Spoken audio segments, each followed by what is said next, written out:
Hello नमस्कार दोस्तों।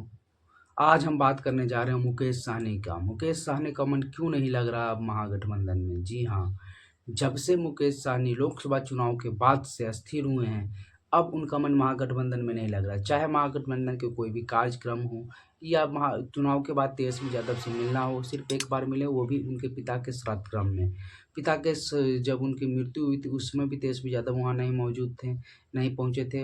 हालांकि वो विदेश यात्रा में थे। लालू यादव उनके जब श्राद्ध क्रम था उसमें पहुँचे थे, लेकिन उससे ज़्यादा तो बीजेपी के नेताओं ने, स्टेट लेवल के सभी बड़े नेता उनके पिता के श्राद्ध क्रम में पहुँचे थे। और कहा यह जा रहा है कि मुकेश सहनी का मन अब धीरे-धीरे डोल रहा है। बीजेपी, जेडीयू की ओर उनकी आने की चाहत है, क्योंकि कोई भी नेता बिना सत्ता का ज़्यादा दिन नहीं रख सकता है। ख़ासकर ऐसी नेता, ऐसी पार्टियाँ जो अभी नई-नई बनी ही हैं और सत्ता के लिए कैंपेन कर, आंदोलन कर, लड़ाई कर अपने अपने आप को स्थापित किया है। तो ऐसी पार्टियाँ ऐसे भी ज़्यादा दिन तक टिक नहीं सकती और मुकेश सहनी की अभी पार्टी नई-नई है। एक बार तो बीजेपी के सहयोग से वो मंत्री बने थे। हालाँकि आपको ये भी बताते चले कि मुकेश सहनी अभी तक, लगभग उनकी राजनीतिक में 10 साल होने को है, कोई भी चुनाव जीते नहीं हैं। लड़े हुए विधानसभा का भी चुनाव, लड़े हुए लोकसभा का भी चुनाव, लेकिन दोनों हारे। हालाँकि उनकी पार्टी बिहार विधानसभा 2020 के चुनाव में अच्छी परफ़ॉर्मेंस करते हुए 4 सीटें जीती थी।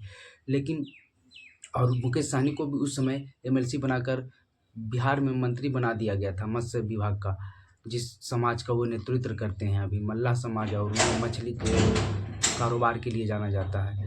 तो मुकेश सहनी को जब पद नहीं मिल रहा था तो बीजेपी ने उन्हें मंत्री बनाया और 4 विधायक रहते हुए उन्हें मंत्री बनाया गया। लेकिन बाद में उनका मन डोला। यूपी चुनाव से पहले उन्होंने यूपी में चुनाव लड़ने की घोषणा कर दी, जिस पर उन्हें योगी से दुश्मनी मोड़ ले ली और बीजेपी ने फिर देखते हुए उन्हें अपनी जो गठबंधन है उसे निकालने की कोशिश की और मुकेश सहनी ने गठबंधन तोड़कर अपना अलग पार्टी कर लिया।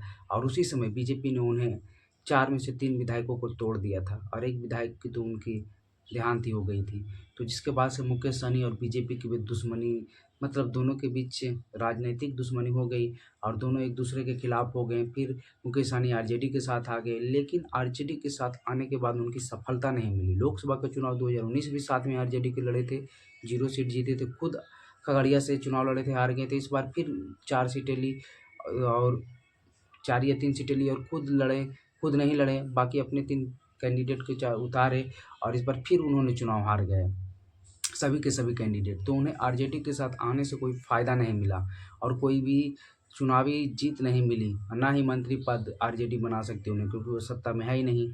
तो इस सभी को देखते हुए और उनके पिता के भी जो अभी जो घटना हुई उसके बाद से भी लोगों को ये ध्यान आने लगा और जिस प्रकार से बीजेपी से नज़दीकियाँ, हालांकि लोकसभा चुनाव से पहले बीजेपी अपनी ओर लाने की कोशिश की थी, उन्हें जेड प्लस सुरक्षा देकर, अपनी ओर 1 सीट की ऑफर भी देकर, लेकिन मुकेश सहनी ने अड़ गए थे कि चिराग पासवान के बराबर की सीट लेंगे, इस चलते उन्हें नहीं लाया गया। हालांकि लोकसभा के चुनाव में हार के बाद फिर से हुए उनका मन डोल रहा है। अब सत्ता के करीब उन्हें जाना लाज़मी है, क्योंकि कार्यकर्ता ज़्यादा दिन तक सत्ता नहीं देखते हैं तो खुद ब खुद पार्टी छोड़कर भागने लगते हैं और बिहार जैसे स्टेट में कार्यकर्ता भी काफ़ी अब एक्टिव हो जाते हैं और पार्टियां बहुत सारा बन गई। इसलिए मुकेश सहनी को भी यह डर सताने लगा है और खुद वो चाहते हैं कि अब जो है एनडीए, यानी जिधर सत्ता है उधर सटने की कोशिश कर रहे हैं और बीजेपी भी उन पर दाना डाल रही है। और बिहार विधानसभा चुनाव 2025 से पहले आपको संभवतः या बात मान ही लीजिए कि मुकेश सहनी बीजेपी एनडीए गठबंधन से चुनाव लड़ेंगे, ये कन्फर्म रही है। और बीजेपी जेडीयू मिलकर मुकेश सहनी को बनाने की भी बातें चल रही है और दोनों की मजबूरी है। मुकेश सहनी मल्ला वोट एनडीए का पहले माना जाता था और बीजेपी इसे छोड़ना नहीं चाहती, इसलिए मुकेश सहनी को अपनी ओर करना चाहती है और मुकेश सहनी का भी सत्ता के साथ जाना है और उन्हें भी अभी राजनीतिक में उछाल-चढ़ाव करना है, इसलिए अब वो बीजेपी के साथ जा सकते हैं और जल्द ही गठबंधन दोनों में हो सकता है। हालाँकि अभी कुछ समय लग सकता है, लेकिन दोनों के बीच बातें सकारात्मक चल रही है और मुकेश सहनी जो हैं अपनी पार्टी वीआईपी के साथ गठबंधन में जा सकते हैं, ना कि विलय कर सकते हैं। तो ये वीडियो आपको कैसा लगा? कमेंट बॉक्स में आप लोग ज़रूर बताइएगा।